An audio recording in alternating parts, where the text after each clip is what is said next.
하나님을 믿는 사람은 누구나 복을 받아야 하고 그 복을 누려야 합니다.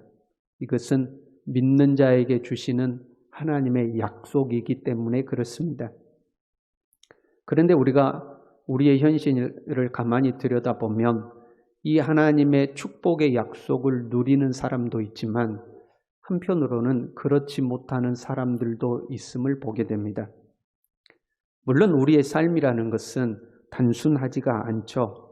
여러 복잡한 요인들이 있습니다. 우리를 향한 하나님의 섭리와 계획도 각 개인마다 다 다릅니다. 그래서 하나님의 인도와 하나님의 은혜가 각각이 다르게 나타나는 경우가 있습니다. 그러나 가장 기본적인 것은요, 하나님은 우리에게 복을 주신다는 것입니다. 오늘 우리가 읽은 본문의 말씀은 그 하나님의 축복에 대한 대표적인 약속 중에 하나일 것입니다. 광야 40년의 세월을 마치고 드디어 축복의 땅, 약속의 땅 가나안을 목전에 두고 있었습니다. 40년의 고생이 끝나니까 얼마나 좋겠습니까?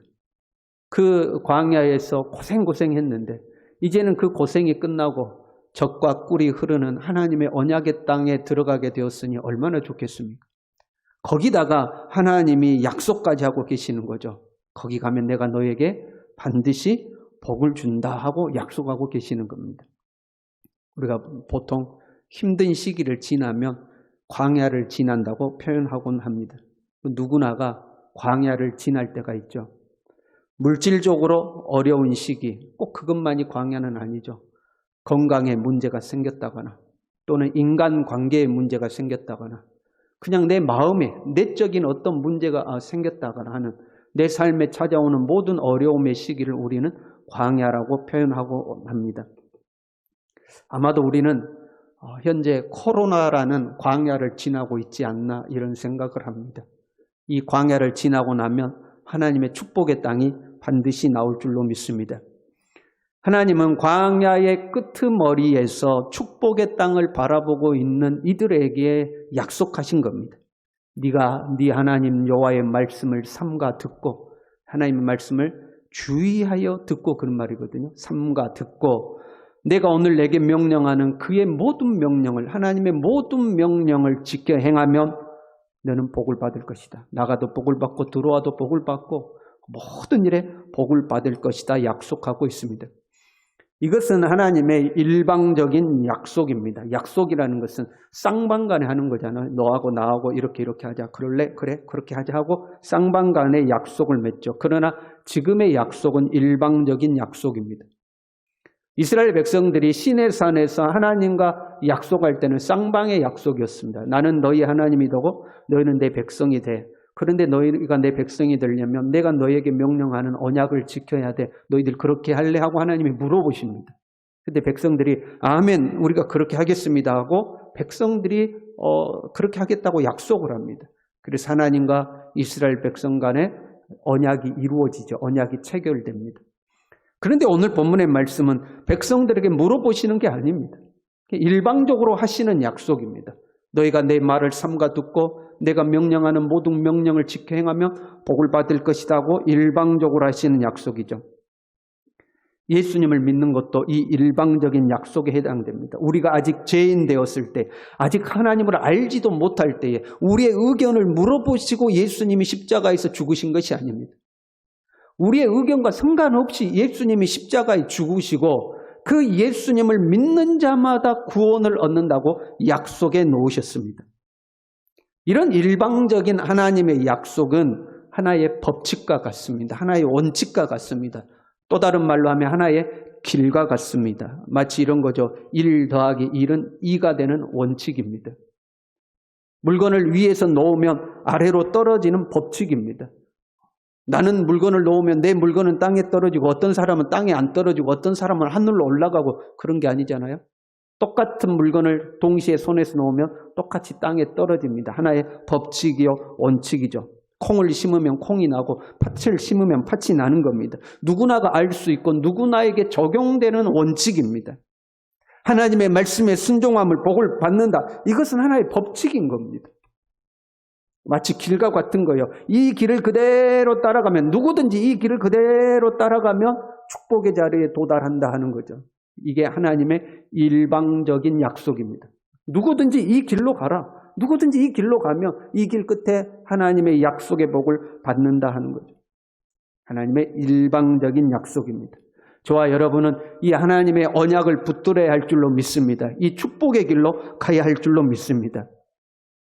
그런데 한 걸음 더 나아갔어요. 이 하나님의 축복에 대해서 좀 더 살펴볼 필요가 있습니다. 왜냐하면 우리는 하나님의 복, 하나님의 은혜에 대해서 간혹 오해가 있기 때문에 그렇습니다. 그 중에 우리가 오해하는 것 중에 하나가 뭐냐면 하나님이 우리를 축복하시면 하나님이 우리에게 은혜 베푸시며 모든 것들이 저절로 다 이루어질 거라는 생각입니다. 내가 아무것도 하지 않아도 하나님이 알아서 다 해줄 거라는 그런 오해가 우리에게 있습니다. 보세요. 하나님의 약속의 말씀을 지켜 행하며 복을 받는다고 그랬는데 어떤 복을 받는가 이렇게 되어 있어요. 성읍에서도 복을 받고 들에서도 복을 받을 것이며 내 몸의 자녀와 내 토지의 소산과 내 짐승의 새끼와 양의 새끼가 복을 받을 것이며 내 광주루야 떡반죽 그릇이 복을 받을 것이며 내가 들어와도 복을 받고 나가도 복을 받을지니라. 니는 구워줄지라도 꾸지 아니할 것이요 머리가 되고 꼬리가 되지 않게 하시며 위에만 있고 아래에 있지 않게 하시리라. 하나님의 약속한 복입니다. 토지의 소산과 짐승의 새끼들이 복을 받는 것은 여러분 뭘 의미할까요? 쉽게 생각하면 이런 거겠죠. 토지의 소산이라 내가 씨를 뿌리면 싹이 나는 거죠. 싹이 나서 잘 자라는 거죠. 때가 되면 열매를 맺는 거죠. 열매 맺었는데 태풍이 온다거나 병충해가 와서 기한 전에 떨어지는 일이 없는 거죠. 그 때가 되면 그 열매를 탐스러운 열매를 풍성하게 거두는 것이 토지의 소산이 복을 받는 거겠죠. 짐승들이 복을 받는다는 것은 번식을 잘하고 건강하게 무럭무럭 잘 자라서 날마다 번성해 가는 것, 그것이 복이겠죠. 그렇죠? 그러면 여러분 한번 생각해 봐요. 토지의 소산이 복을 받는다. 지금으로 말하면 농사가 잘 되는 거잖아요. 농사가 잘 되는 거예요. 어떻게 하면 농사가 잘 되죠? 우리는 농사를 지어봐서 알죠? 봄에 씨를 뿌려만 놓으면 알아서 이것들이 농사가 잘 됩니까? 하나님의 은혜로 봄에 씨 뿌려놓고 나면 여름 지나 가을 돼서 추수할 때까지 이것들이 알아서 잘 자랍니까? 아니면 아예 내가 씨를 뿌리지 않아도 어디선가 마치 까마귀로 엘리야를 먹이셨듯이 새들이 씨앗을 물고 와서 내 밭에다가 뿌려줍니까? 그런 일은 없습니다. 봄에 씨를 뿌리고 여름과 가을에 이르도록 부지런히 가꾸고 돌봐야지만 밭에 심어놓은 이 농작물이 잘 자라고 열매를 맺습니다. 그러니까 사람의 수고가 들어가야 함을 알 수 있습니다. 물론 간혹 내가 심지도 않았는데 거두게 하시는 은혜도 있어요. 네가 짓지 않는 큰 집을 주겠다. 네가 심지 않는 과실을 먹게 해주겠다 하신 약속도 있어요. 그러나 그런 것은 어쩌다 한두 번입니다. 매번 그렇지 않습니다. 가나안에 들어간 다음에 1년, 2년, 3년은 그 하나님의 은혜를 누릴 수 있습니다. 그러나 그 다음부터는 내가 수고하여 씨를 뿌리고 내가 수고하여 그 농작물을 잘 가꾸고 때가 되면 내가 낯을 들고 밭에 나가서 그 곡물을 거둬야 하는 겁니다. 사람의 수고가 반드시 들어가야 하는 겁니다. 보세요. 너를 대적하기 위하여 일어난 적군들을 네 앞에서 패하게 하시리라. 이렇게 7절에 약속하고 있죠. 너를 대적하기 위하여 일어난 적군들을 네 앞에서 패하게 하시리라. 잘 보세요. 싸워보지도 않고 그들이 너를 대적하여 일어났다가 너를 대적하기 위해서 쳐들어오다가 길에서 그들이 스스로 자멸해버릴 것이다. 이런 말씀이 아니잖아요. 패하리라. 네 앞에서 패하게 하시리라. 그 말은 너와 싸워서 패한다는 의미죠. 적군을 물리치는 것이 하나님의 은혜로 적군을 물리치지만 그 하나님의 은혜는 내가 싸우는 현장에 임한다는 것을 알 수가 있습니다. 아무것도 안 해도 하나님이 알아서 적군을 다 물리쳐 주시는 것이 아닙니다. 그래서 8절에 이렇게 말씀하셔요. 네 손으로 하는 모든 일에 복을 내리시고 12절에도요. 네 손으로 하는 모든 일에 복을 주시리니 네 손으로 하는 일에 복을 주시겠다 이렇게 되어 있어요. 이런 뉘앙스예요. 하나님 나에게 복 주실 거죠. 그럼 내가 너에게 복 주지. 하나님 내가 성읍에 있을 때 물론 성읍에 있을 때 복 주지. 하나님 내가 들에 가도 복 주시. 들에도 복 주지. 하나님 내 자녀는요. 네 자녀에게도 복 주지. 하나님 내 산업에는 나의 일하는 일터는요. 복 주지. 그다음 뭐 있지? 하나님 그다음 뭐 있지? 야야야. 네가 하는 모든 일은 내가 복 줄게. 이런 뉘앙스예요. 네가 하는 모든 일은 내가 복을 줄게. 근데 기억해야 되죠. 가만히 있어도 복을 줄게 하는 게 아니고 네 손으로 하는 모든 일에 복을 줄게. 네 손으로 하는 모든 일에. 네가 손 놓고 가만히 있어도 알아서 내가 다 해줄게. 그런 의미가 아니에요. 네 손으로 하는 모든 일에 복을 주겠다는 거예요. 말씀에 순종하면 복을 받습니다. 이것은 법칙입니다. 하나님의 말씀을 삼가 듣고 그 말씀을 지켜 행하면 복을 받는다. 이것은 하나의 법칙이요, 하나의 원칙이요, 하나의 길과 같습니다. 그런데 말씀에 순종한다는 것이 교회에 잘 나오고 예배에 빠지지 않고 헌금도 잘하고 말씀과 기도 생활 잘하는 것, 거기까지만이라고 생각하면 오산입니다. 이러한 것은 경건의 삶으로 필수적인 겁니다. 그러나 이런 경건의 삶은 가장 기본적이고 기초적인 겁니다. 이 경건의 삶을 기반으로 우리의 삶의 현장으로 나아가서 나의 두 손을 가지고 수고하는 것이 있어야 하는 겁니다. 이 두 손 위에 하나님의 은혜와 복이 임하는 거예요. 내 두 손 위에 하나님의 은혜와 복이 임해 있는 거예요. 그리고 이 두 손으로 하는 일마다 하나님이 잘되게 하시는 거예요. 그래서 우리는 하나님을 의지하고 이 하나님의 말씀을 의지하여 연구도 하고요, 계획도 하고요, 도전하고요, 수고하고요, 노력하고요, 땀을 흘리는 겁니다. 그때에 하나님 우리의 그 모든 것들의 복의 복을 더하여 주시는 겁니다. 일하지 않고 땀 흘리지 않고 요령을 피우고 요행을 바라는 사람에게는 하나님의 복이 나타나질 않아요. 가나안 땅을 젖과 꿀이 흐르는 땅이라고 그러죠. 젖과 꿀이 흐르는 땅. 그런데 그 젖과 꿀이 흐르는 가나안 땅도 가꾸지 않으면, 돌보지 않으면 금방 잡초가 무성하고 엉겅퀴가 무성한 땅이 되는 겁니다. 나의 이 두 손에 하나님의 은혜가 임했음을 여러분 믿으시길 바랍니다. 나의 이 두 손에 하나님의 복이 있음을 믿으시길 바랍니다. 나의 이 두 손으로 하는 일마다 하나님이 복 주심을 여러분 믿으시길 바랍니다. 어디를 가든지 무엇을 하든지 내 손으로 하는 일마다 하나님이 잘되게 하실 것입니다. 이 믿음으로 우리는 삶의 현장에 뛰어드는 겁니다. 보세요. 들에 나가서도 복을 받는다고 그랬어요. 지금으로 말하면 들에 나간다는 건 집에서 나가서 들로 일하러 가는 거잖아요. 직장에 가는 거. 직장에 가서 네가 해도 복을 받는다. 여러분 직장에서 일할 때요. 아이고 나는 언제까지 이 고생을 할까? 나는 언제 일 좀 안 하고 좀 편하게 사나? 어디서 돈벼락 떨어지는 일 없나? 아이고 나는 언제나 일 안 할까? 여러분 이렇게 생각하면 안 됩니다. 나의 이 두 손으로 수고하는 것에 하나님이 복을 주실 것이다. 내 이 두 손으로 수고하는 것에 복을 주셔서 나로 하여금 살게 하시고 나의 가족이 살게 하시고 나를 통하여서 선한 영향력을 행사하게 하실 것이다. 이 마음으로 일터로 나가는 겁니다. 그리고 하나님 내가 하는 모든 일에 더 풍성한 열매를 허락해달라고 기도하고 소망하며 기쁨으로 일을 하는 겁니다. 네 강주래야 네 떡반죽 그릇이 복을 받는다고 그랬어요. 가정에서 일하는 걸 말하는 거죠. 집에서 살림하는 겁니다, 여러분. 가정에서 일하실 때 아이고 아무개 지붕 보니까 부자가 돼가지고 손에 물 안 묻히고도 얼마든지 살 텐데 나는 이게 뭐냐? 내가 이 집에 식모도 아니고 나는 언제까지 허구한 날 밥만 하고 아이고 내 팔자야.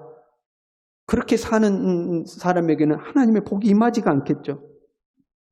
음식을 할 때도 기쁜 마음으로 찬송을 하면서 내가 만든 이 음식에 하나님의 복이 임한다. 네 떡반죽 그릇에 지금은 냄비가 됐든 그 밥그릇이 됐든 국그릇이 됐든 내가 만지는 이 그릇에 하나님의 은혜와 복이 임한다. 이 음식을 먹은 내 가족이 건강할 것이며 새 힘을 얻을 것이고 이 음식을 통해서 힘을 얻어 더 축복의 길로 나아갈 것이다 하는 기쁨으로 일을 하는 겁니다.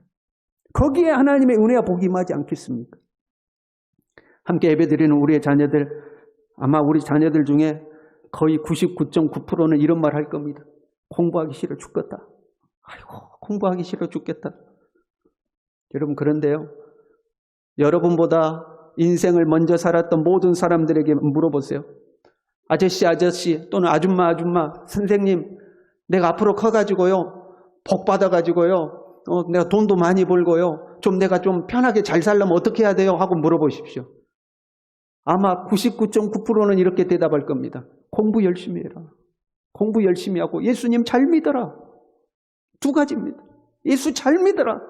그리고 공부 열심히 해라. 공부하기 싫어 죽겠네. 그 마음 가운데 어떻게 하나님의 은혜와 복이 나오겠습니까? 물론 공부라는 것은 학교 공부만을 의미하는 것이 아닙니다. 공부 열심히 해라라는 의미는 현재 자기의 자리에서 자기가 해야 하는 일에 성실하고 최선을 다하라는 의미가 내포되어 있습니다. 성실하지 않고 최선을 다하지 않고 내 이 두 손으로 수고하지 않고 하나님의 은혜와 복이 내게 임해서 나는 아무것도 안 하고 가만히 누워있는데 그냥 하나님이 내 삶을 엄청 잘되게 해주겠다. 그것은 망상입니다. 그 망상일 뿐입니다. 사랑하는 자녀 여러분, 하나님이 여러분의 손에 복을 주셨음을 믿으시길 바랍니다. 여러분의 손은 축복의 손입니다. 여러분의 능력의 손을 가지고 있어요. 어떤 꿈을 가지고 있든지 그 꿈을 향해서 수고하고 노력하면 하나님은 반드시 축복하실 것입니다. 이것이 하나님의 변함없는 약속입니다. 우리는 현재 20분 운동을 하고 있습니다. 아주 단순한 운동입니다. 단순한 운동이에요. 평소보다 20분 먼저 일어나서 하나님의 말씀을 듣고 기도하고 시작한다. 20분 일찍 일어나지 못했다 할지라도 일어나면 아침을 말씀을 듣고 기도하고 시작한다. 형편상 그게 안 되면 하루 중이라도 말씀을 듣고 기도한다. 하루 중이라도 안 되면 하루를 마무리할 때라도 하나님의 말씀을 듣고 기도한다 하는 운동이죠. 단순히 20분이지만 삶의 습관을 바꾸는 운동입니다. 삶의 습관을 바꾸는 거예요. 하나님의 사람들은요, 하나님의 은혜와 축복 속에 살아야 합니다. 그런데 그 하나님의 은혜와 축복은 우리의 삶에 적용되는 원리가 있어요. 마구잡이로 산다고 되는 게 아니에요. 하나님의 은혜와 축복이 임하는 삶의 습관을 만들어야 하는 겁니다. 내 삶의 습관이 하나님의 축복이 임하는 습관이 되어야 돼요. 그 첫째가 하나님의 말씀을 삼가 듣고 그 말씀을 지켜 행하는 경건의 삶이요. 그 두 번째가 우리의 삶을 정돈하는 겁니다. 모든 게으름과 나태함을 버리는 겁니다. 의미 없는 일에 헛되게 시간을 소비하는 것을 다 버리는 겁니다. 그리고 내게 주어진 시간에 기쁨과 감사한 마음으로 나의 이 두 손으로 부지런함과 성실함으로 삶을 살아가는 겁니다. 부지런하여 게으르지 말고 열심을 품고 주를 섬기는 겁니다. 그 두 손 위에 하나님의 은혜가 임하는 겁니다. 그 삶의 습관을 만드는 거예요. 그 삶의 습관을 만드는 거예요. 우리가 그 삶의 습관을 만들어 가야 합니다. 삶을 정돈하는 거죠. 세상이 혼란스럽죠? 세상이 혼란스러워요. 전 세계를 보지 않고 우리나라 곳곳을 보지 않아도 현재 우리 지역만 보더라도 혼란스럽습니다. 그러나 우리는 하나님을 믿습니다. 하나님의 약속을 믿습니다. 이 혼란스러운 중에도 이 미래가 막막한 상황 중에도 하나님의 약속은 유효합니다. 하나님의 약속은 변함이 없습니다. 여호와의 말씀을 삼가 듣고 그 말씀을 지켜 행하는 자에게는 복을 주시는 변함없는 하나님의 약속입니다. 우리는 이 약속을 붙들어야 할 줄로 믿습니다. 아무리 현재 상황이 복잡하고 혼란스럽고 어렵다 할지라도 나의 두 손 위에 복을 더하여 주시는 하나님의 약속의 말씀을 부여잡으시길 바랍니다. 그리고 이제 우리 이번 주도 시작하는데요. 하나님이요, 이 두 손으로 하는 일에 복을 더하여 주옵소서. 이 두 손으로 하는 모든 일에 하나님의 은혜와 복이 임하게 하옵소서. 기도하시고 소망을 품으시고 하나님이 그렇게 역사할 것을 기대하시고 이 한 주간도 믿음으로 살아내는 우리 모두 될 수 있기를 바랍니다.